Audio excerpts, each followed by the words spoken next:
5 വർഷം എന്തൊക്കെ കാട്ടിക്കൂട്ടിയാലും അവസാന 6 മാസം നമ്മളെ നോക്കിയൊന്ന് ചിരിച്ചാൽ നമ്മളെല്ലാം മറക്കും.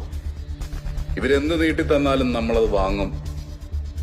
നമ്മുടെ ഈ മറവിയാണ് ഈ നാടിന്റെ ശാപം. തെരഞ്ഞെടുപ്പ് പ്രഖ്യാപിച്ചാൽ ഇവർക്ക് നമ്മളോട് ഭയങ്കര സ്നേഹമാണ്. ഒരു കാരണത്തടിച്ചാൽ മറുകരണം കാണിച്ചു തരും. നമ്മളുള്ളിടത്ത് വന്ന് നമ്മളെ കാണും, വീട്ടിൽ കയറി ഇറങ്ങി വോട്ട് ചോദിച്ചോണ്ടേയിരിക്കും.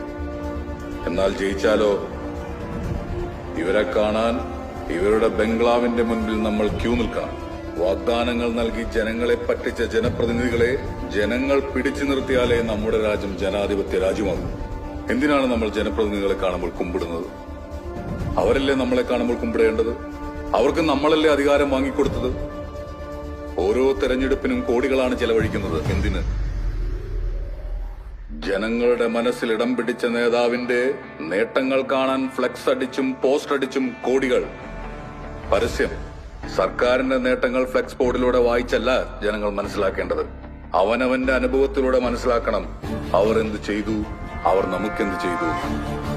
ഈ തെരഞ്ഞെടുപ്പ് മുടങ്ങിപ്പോകാതിരിക്കാൻ ഇവിടത്തെ നേതാക്കൾ എനിക്ക് തന്ന